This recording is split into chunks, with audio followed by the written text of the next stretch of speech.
Hello, guys. This is John W. Rhodes, and I'm, of course, giving you this 10-minute brief sermon on the contextual cultural context.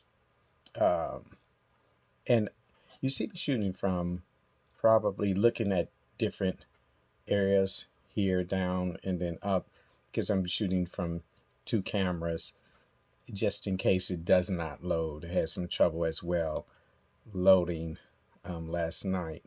So I'm going to try to shoot from here, both places, and if one doesn't work, I'm going to upload it to YouTube and send it. Okay, with that in mind, let's begin. So, um, what I like to choose for my cultural context is ministering to a multicultural congregation. And in our congregation, we have, I would say, almost 80% Caucasians, and then 20% African Americans. Um, and I would say a couple of Hispanic families as well. What I love, like to talk to you about the joy of speaking to this congregation. I am not the lead pastor, but I'm one of the associate pastors in this congregation.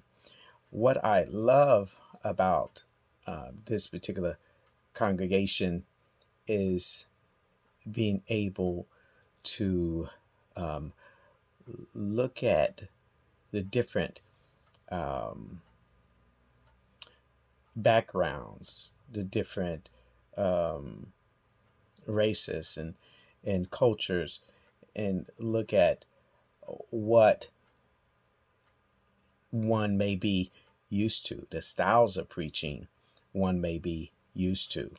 Of course, I look at also as what I'm preaching, whatever I'm preaching about, am I speaking in their life? Is it, first of all, is it relative to their life right now? Can they relate to what I say? Um, of course, being African American, sometimes we may use, I may use different types of jargon or slang, and I know that's not proper in some cases, but that's something that I'm working on to make sure that I'm not being one dimensional. Our group of congregation, just to let you know, again, along with the cultural or ethnicity of our group, the age group you're mainly dealing with middle age. Um, there's a lot of children there. I would say maybe about um, 30% children. Or I say 20% children from those families. And what else? And I would say that the income range of the congregation would be, I would say, uh, low middle class, and then some upper upper class um, congregants. So what I look at is, what am I saying? Am I bringing the text from what I'm preaching about from a biblical perspective? Am I bringing it up to date? Am I making it, um, first of all, simplistic? Am I relating to the particular the groups? And then am I catching their attention? It's one thing that you know we can have all of we can hit the exegesis of the text, and um, they may understand it. But the other thing is be for real. um, that's the slang, y'all. Um, One of the things that we have to do is we have to be able to keep the attention of the people. And so I find in the joy of preaching, I have what you call um, the call and response approach. And so with my call and response approach, of course, as you know, um, you say one thing and you look for a response. You look for a response from the congregation. I'm hoping that, see my other screen, the one that's in the system is freezing, and I'm not sure why it's freezing. Oh, so anyway, I'll continue to shoot from this particular camera. And again, that's why I was shooting from two cameras. Okay, all right, let's start again. But anyway, um, let me get my train of thought again. That threw me off when the camera froze. And so the important thing is, again, to be able to relate and make sure that I'm able to break it down and relate to that particular culture. As I was saying again, the call and response is real important because sometimes it lets me know if the congregation is paying attention. Um, I like the joy of also speaking to this congregation once again, or preaching. And honestly, I will tell you that um, from the African American culture, the typical churches, the style of preaching may be more so, how would you say, charismatic, and may be mm, um, forceful, or not necessarily say forceful, but authoritarian.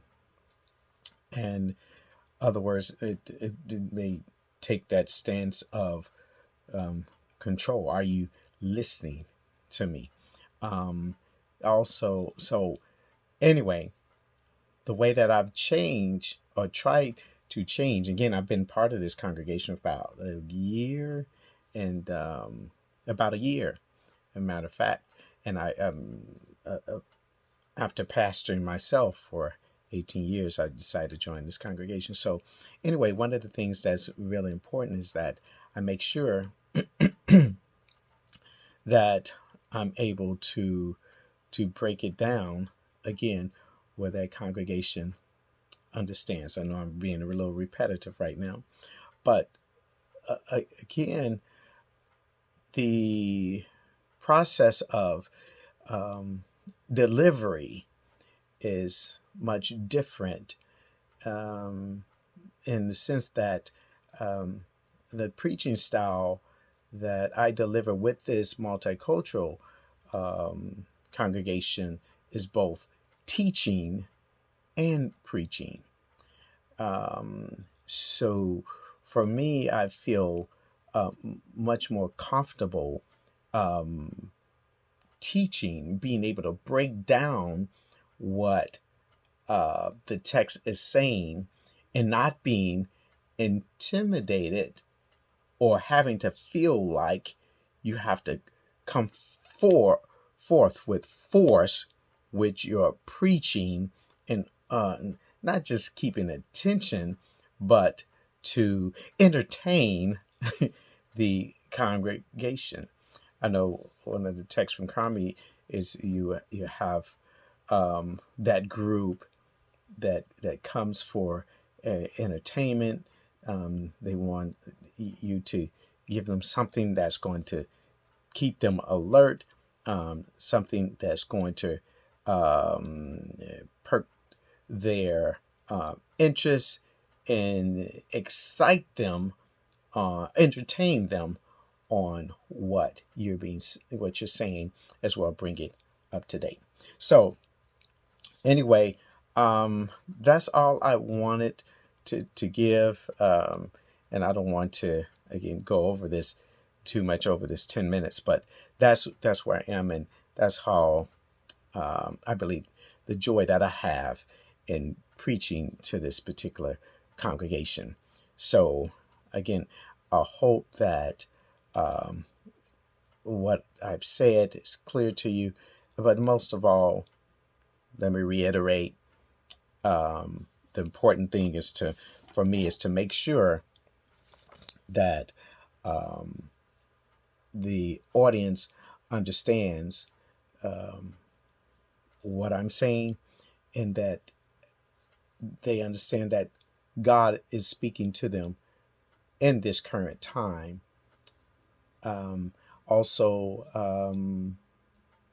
the other thing is understanding where the people are during this point of time, what struggles, what situations they are going through. Am I speaking to those situations in their current lives, and explaining to them in this current day that God cares for them and God can answer their prayers, that God can meet their needs if they just simply trust in Him. All right. So that's all I want to say, and thank you.